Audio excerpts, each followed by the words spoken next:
All right, y'all. D-Lo 404 box.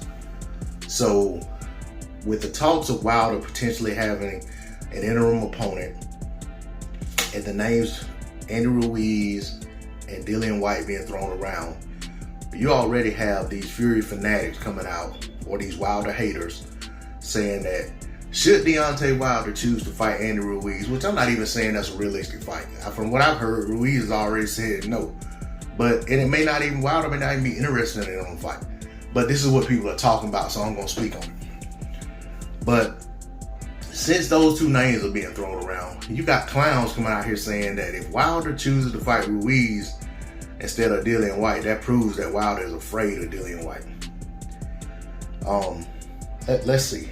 On one hand, you got Dillian Whyte, who has been knocked out 2 times, once by Pavek and once by Anthony Joshua, has never fought for a title, turned down title shots in a rematch for Anthony Joshua, versus Anthony Joshua, turned down a shot at the IBF, WBA, and the WBO titles more than once.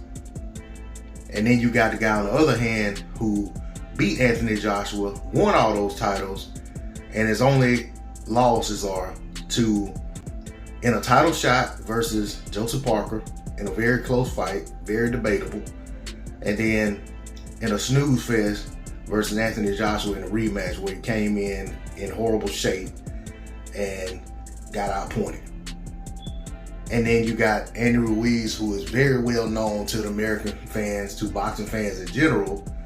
And then you have Dillian Whyte, who a lot of American fans have no idea who he is.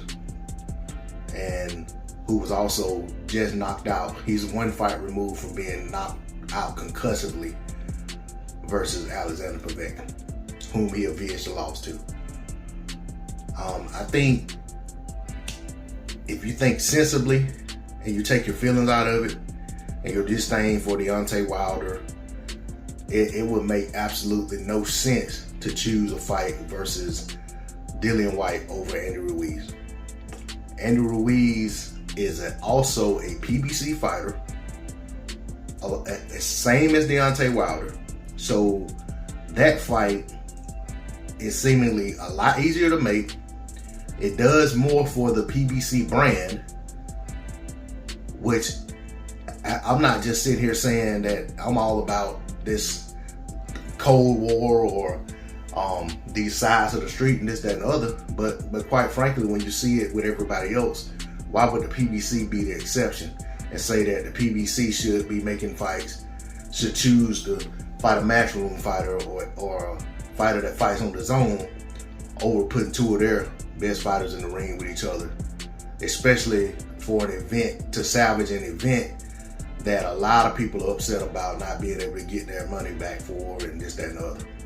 I think it's common sense and the only logical thing to do if those were the 2 choices. I'm not saying they are. I'm just saying this is the discussion that people are having. If those are the 2 logical choices, to me it would be asinine to go with Dillian Whyte to salvage an event over going with Andy Ruiz. That's all I'm going to say on it. D-Lo 404 Boxer. Like, share, comment, subscribe. I'm out. Peace.